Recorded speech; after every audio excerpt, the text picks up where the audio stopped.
bà chiaបញ្ហាដើម្បីជៀសវាងនៅបញ្ហាប្រឈមដោយតែរៀបរាប់ខាងលើនេះគឺអតិថិជនអ្នកប្រើប្រាស់ហ្នឹងខ្ញុំហៅថាឲ្យយើងមានគិតពិចារណាច្បាស់លាស់មុននឹងសម្រេចចិត្តទិញទៅលើផលិតផលអីមួយតាមអនឡាញនេះទី1គាត់ត្រូវផ្ទៀងផ្ទាត់ថាតើគេហទំព័រដែលផ្សាយលក់ទំនិញហ្នឹងគឺជាគេហទំព័រដែលបានចុះបញ្ជីស្របច្បាប់ដែរឬទេមានការទទួលស្គាល់ពីអាជ្ញាធរមានសមត្ថកិច្ចដែរឬទេនៅក្នុង e-commerce platform ដែលស្ថាប័នមានក្រសួងពាក់ព័ន្ធទទួលស្គាល់ទី1ត្រូវផ្ទៀងផ្ទាត់ចឹងធ្វើមិនបានគាត់ដឹងធ្វើមិនគាត់ដឹងទីបានគាត់ដឹងទាមទារឲ្យអ្នកដែលផ្សាយហ្នឹងគាត់ត្រូវមាន page របស់គាត់ page របស់គាត់ហ្នឹងគឺគាត់ត្រូវតែផុសនៅលិខិតអនុញ្ញាតឬក៏អាជ្ញាប័ណ្ណនៅក្នុង page របស់គាត់ហ្នឹងបានថាគាត់បើកប្រកបអាជីវកម្មអនឡាញហ្នឹងនេះខ្ញុំមានវិញ្ញាបនបត្របញ្ជាក់ពីក្រសួងពាណិជ្ជកម្មពីក្រសួង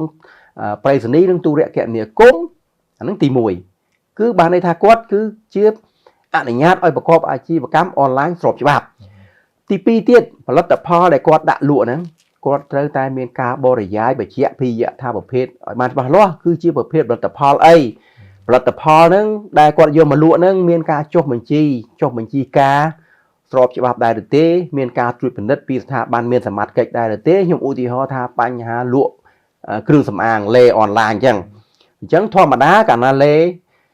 មុននឹងធ្វើការឲ្យធ្វើចរាចរណ៍បានលេនោះតើតែចុះបញ្ជីការមានការអនុញ្ញាតពីក្រសួងសុខាភិបាលជាមុនសិនបាទបើអត់មានការចុះបញ្ជីការលិខិតអនុញ្ញាតទេបានន័យថាលេនោះគឺជាលេមិនស្របច្បាប់ទេអញ្ចឹងយើងមិនគួរទិញទេអញ្ចឹងអ្នកលក់អ្នកទិញត្រូវតែផ្ទៀងផ្ទាត់ទៅលើបញ្ហាទាំងអស់ហ្នឹងទី2ទៀតទី3គឺថាត្រូវសម្គាល់មើលតើផលិតផលហ្នឹងដែលយើងបានទិញហ្នឹងគឺជាផលិតផលមួយថ្មីឬក៏ជាផលិតផលមួយដែលគេធ្លាប់ប្រើមានកេរ្តិ៍ឈ្មោះល្បីល្បាញហើយដែលយើងបានលក់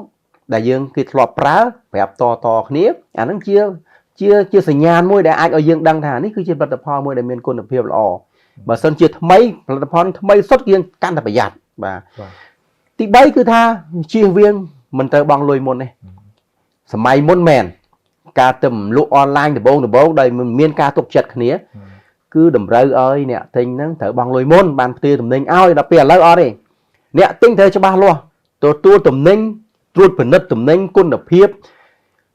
ដូចដែលអ្វីក្នុងការផ្សាយដូចអ្វីដែលបរិយាយគឺបានប្រគល់ថវិកាជាក្រោយទទួលទំនិញបានផ្ដល់លុយជៀសវាងកុំផ្ដល់លុយមុនបាទលើកលែងតែយើងទិញតាម app ទេអាហ្នឹងដែលគេតម្រូវឲ្យបង់លុយមុនបាទ